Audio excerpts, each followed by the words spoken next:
Hello everyone, in this video, I'll be translating and summarizing the latest Urdu broadcast by Moeed Pirzada to make it accessible for our English-speaking audience. Let's go through the key developments and insights in Moeed Pirzada's words. It has now been confirmed that Pakistan's Army Chief, General Awami Lens, is presently in the city of Tampa in the US state of Florida.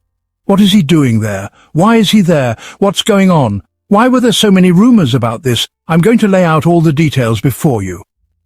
Regarding Pakistan, we see that Mr. Omar Ayub and Shibli Faraz, among others, have been removed. The Parliament Secretariat has denotified them as leaders of the opposition in the National Assembly, Omar Ayub, and in the Senate, Shibli Faraz.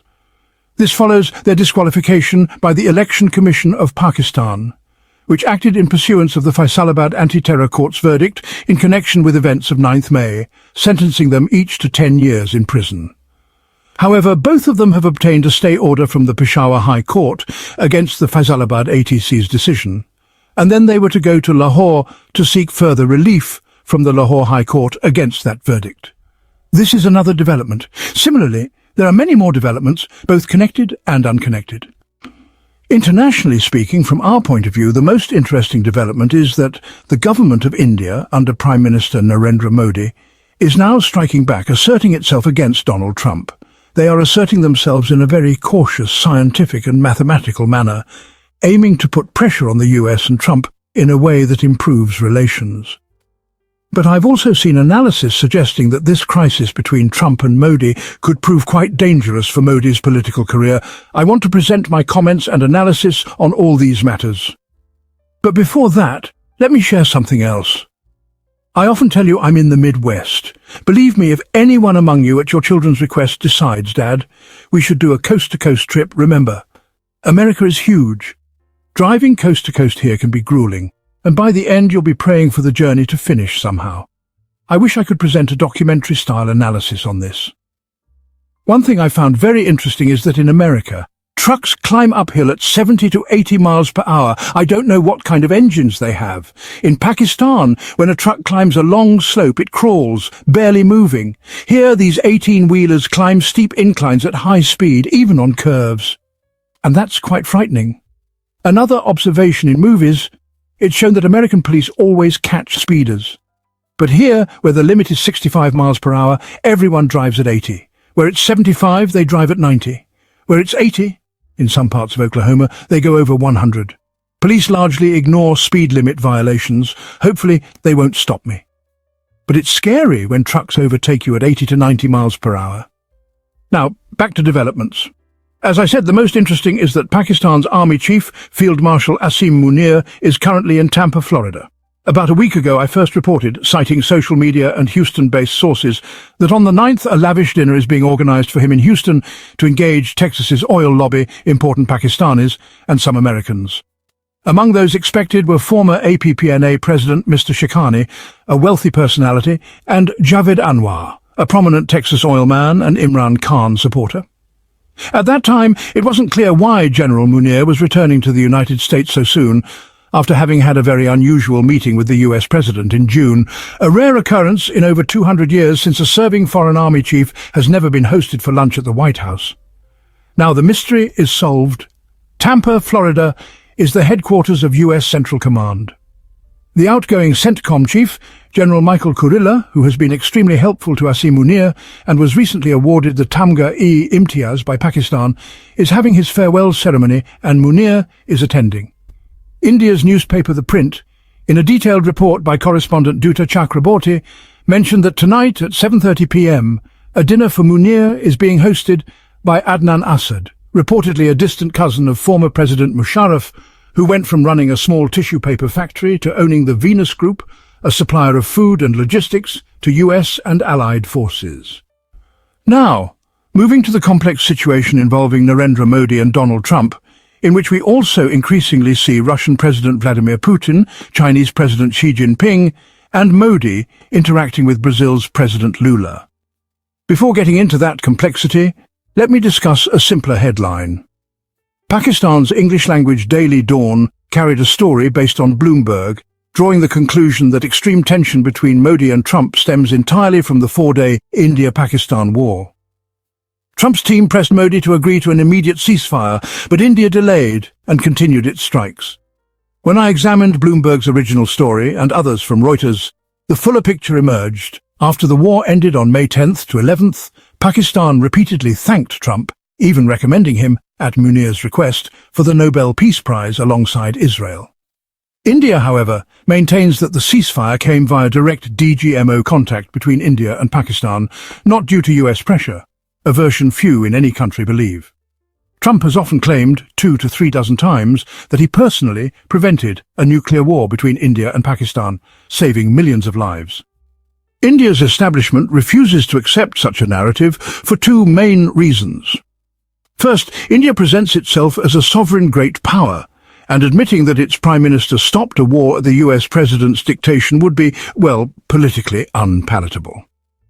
Second, strategically, many in India's political and military establishment believe that if the war had continued a few more days, India could have called Pakistan's nuclear bluff through continued missile strikes.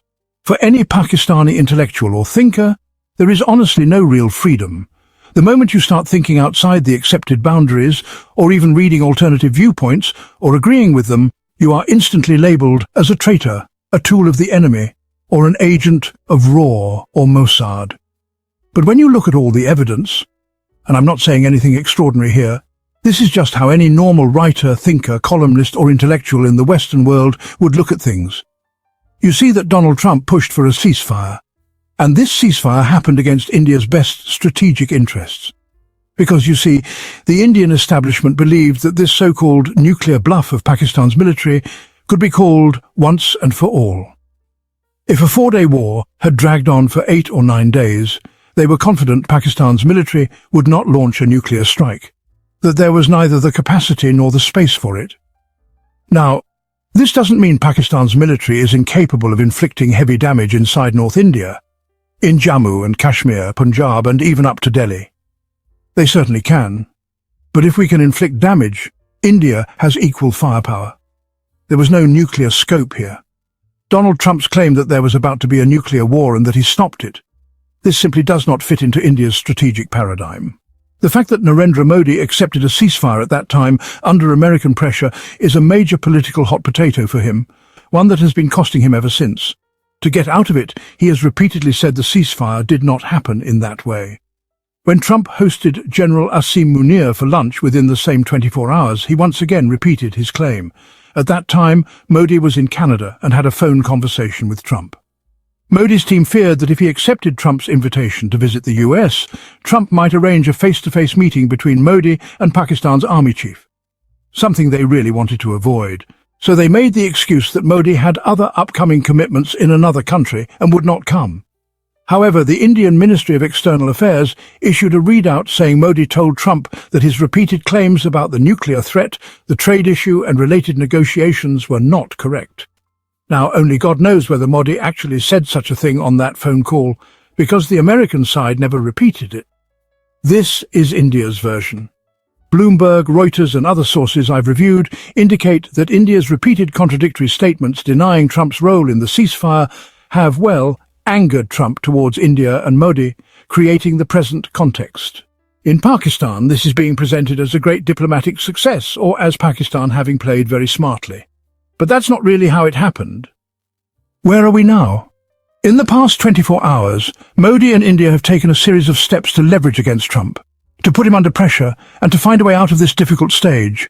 One such step, India's Defence Minister Rajnath Singh, who was to visit Washington in the coming days to sign defence deals, has cancelled his trip. Indian officials have told their American counterparts that they are still ready to proceed with defence procurement. But first, they want clarity on the broader relationship, especially on trade and tariffs. This was the first jolt to the Trump administration. These procurement plans, discussed when Modi met Trump in February 2025, included Javelin anti-tank missiles, famous from the Ukraine war, joint manufacturing of Stryker combat vehicles, some surveillance aircraft from IBM, and other items worth $3.5 to $4 billion.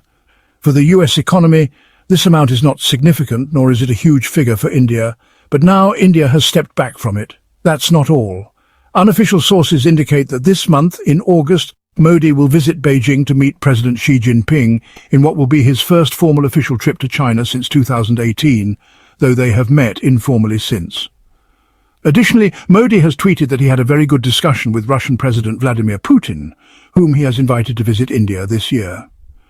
The context after Putin's meeting with Steve Witkoff, it has been decided that within the next week, a summit between Putin and Trump will be held.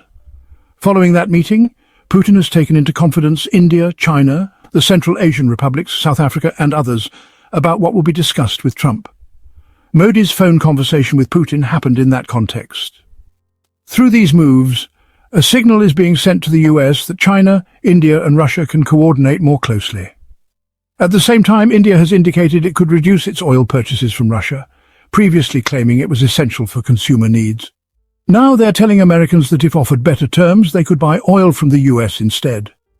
So, New Delhi's current dual strategy is clear. On one hand, show toughness by hinting at closer ties with China and Russia, halting defense procurements, and warning the US not to take them for granted.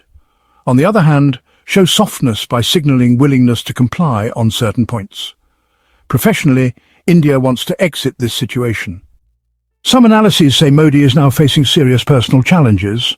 A BJP-issued poster or cartoon shows Modi standing firm while missiles labelled with various trade issues rain down on him, portraying him as standing up for farmers.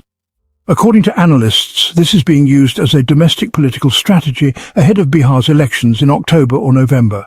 However, many Indian analysts believe this US-India tension will not sell in Bihar, where the main issues are jobs and unemployment. There's a good chance Modi and the BJP could lose there. While that wouldn't affect the central government, it would hurt Modi's prestige, especially since in September 2025 he will turn 75, the traditional age at which leaders are expected to step down. BJP has remained silent on whether he will continue in his position. Another problem for Modi: for the first time in years, the Congress party is claiming that the 2024 elections were rigged, presenting statistical evidence in a press conference led by Rahul Gandhi. The Election Commission, accused by Gandhi, says he is fabricating fiction. Bottom line, Modi needs to get out of these tensions with Trump quickly, or they could politically harm him. In India, much like with Imran Khan's staunch supporters in Pakistan, if you criticize Modi in any way, you are immediately met with abuse. Right now, Modi is in a very difficult spot, and this clash with Trump is something he must resolve soon for his political survival. That wraps up our translation of Moeed Pirzada's video. I hope this English version helped you understand his message better. Please like, share and subscribe to Awami Lens to help our community grow. Don't forget to leave a comment below and let me know what you thought of this effort.